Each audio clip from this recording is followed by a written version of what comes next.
കൊല്ലം പുനലൂരിൽ പന്നിപ്പടക്കം കടിച്ച വളർത്തുനായ ചത്തു. കാട്ടുപന്നിയെ പിടിക്കാൻ വെച്ച പന്നിപ്പടക്കം വളർത്തുനായ കടിച്ചെടുത്ത് വീട്ടുമുറ്റത്ത് കൊണ്ടുവരികയായിരുന്നു. പൊട്ടിത്തെറിയിൽ നായയുടെ ശരീരഭാഗങ്ങൾ ചിഹ്നിച്ചത്. ഏരൂർ പോലീസ് അന്വേഷണം ആരംഭിച്ചു.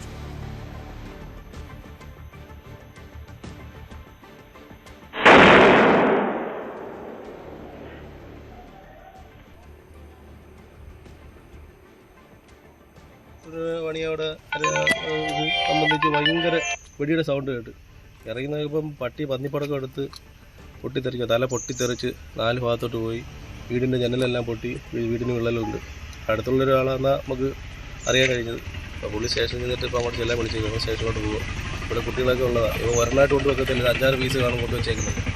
അപ്പം ബാക്കിയുള്ളത് എടുത്തില്ലെങ്കിൽ നാളെ രാവിലെ വെട്ടാൻ വരുന്നവർ കളിച്ചവിട്ടും അവർക്കും വലിയ അപകടം ഉണ്ടാകും. അതുകൊണ്ട് പുള്ളിയെ കൊണ്ട് തന്നെ ബാക്കിയുള്ള സാധനം അവിടെ വെച്ചേക്കെന്ന് പറഞ്ഞാൽ അതുകൂടെ എടുക്കണം പോലീസ്. മനോജ് അപ്പുക്കുട്ടൻ ചേരുന്നുണ്ട്. മനോജ്, ഇത് കാട്ടുപന്നി ഇറങ്ങുന്ന ഒരു പ്രദേശമാണോ? ഇത് നിയമവിരുദ്ധമായിട്ടല്ലേ ഈ പന്നിപ്പടക്കം വെക്കുന്നത്? നേരത്തെ തന്നെ ഈ വിഷയങ്ങളിലൊക്കെ നേരത്തെ ഇടപെടൽ ഉണ്ടായിട്ടുള്ളതല്ലേ? എന്താണ് ഇക്കാര്യത്തിലെ വിശദീകരണം? വിലാസത്തിൽ പ്രകാശിന്റെ വീട്ടില് വളർത്തുനായ പന്നിപ്പടക്കം എടുത്ത് വലിയ ഉഗ്ര സ്ഫോടനത്തോടു കൂടിയാണ് ഈ പട്ടിയുടെ തലഭാഗം തെറിച്ചുപോയി എന്നാണ് നമുക്ക് CCTV ദൃശ്യങ്ങളിൽ നിന്നും മനസ്സിലാക്കാൻ സാധിക്കുന്നത്. ഒരു ഒഴിഞ്ഞ പ്രദേശമാണ്. ഇവിടെ ഒരു അണ്ടത്തൂർ ഭഗവതി ക്ഷേത്രത്തിനോട് ചേർന്നുള്ള ഒരു വീടാണത്. രാത്രി ഏകദേശം 10 മണിയോടുകൂടിയാണ് ഈ വലിയ സ്ഫോടനം ഉണ്ടാകുന്നത്. ക്ഷേത്രത്തിലെ പടക്കം എന്നുള്ള നിലയിലാണ് പ്രദേശവാസികൾ വിശ്വസിച്ചത്. പിന്നീടാണ് ഇതൊരു വലിയ സ്ഫോടനം, ഇത് ഇത്തരത്തിലുള്ള സ്ഫോടനമാണെന്ന് മനസ്സിലായി. ഇവിടെ ഒരു റബ്ബർ തോട്ട മേഖലയാണ്. മൃഗവേട്ട നടക്കുന്നുണ്ട് എന്ന് വേണം നമുക്ക് മനസ്സിലാക്കുവാൻ.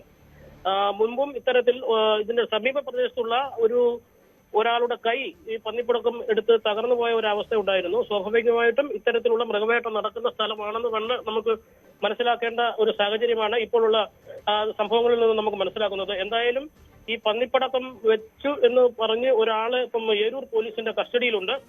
4 പടക്കങ്ങൾ തോട്ടത്തിന്റെ വിവിധ ഭാഗങ്ങളിലായി വെച്ചിട്ടുണ്ട് എന്ന് അദ്ദേഹം സമ്മതിച്ചതുമായാണ് നമുക്ക് മനസ്സിലാക്കാൻ സാധിക്കുന്നത്. എന്തായാലും ബോംബ് സ്ക്വാഡ് ഉൾപ്പെടെ സ്ഥലത്തെത്തി ഈ പന്നിപ്പടക്കം വെച്ചിരിക്കുന്ന മറ്റ് പന്നിപ്പടക്കം എടുക്കുന്നതിനുള്ള ഒരു നടപടികളിലേക്ക് പോലീസ് നീങ്ങിക്കൊണ്ടിരിക്കുകയാണ്.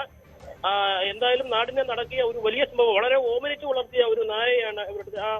ആ വീടിന്റെ ഈ സ്ഫോടനത്തിൽ വീടിന്റെ ജനാലന്റെ ചെല്ലകൾക്കൊക്കെ കേടുപാടുകൾ സംഭവിച്ചിട്ടുണ്ട് എന്ന് വേണം നമുക്ക് മനസ്സിലാക്കാൻ. പന്നിപ്പടക്കം കടിച്ച നായ പൊട്ടിച്ചിതറി. ഇവിടെ കൊല്ലത്താണ് സംഭവം ഉണ്ടായിരിക്കുന്നത്. ഇക്കാര്യത്തിൽ അന്വേഷണം.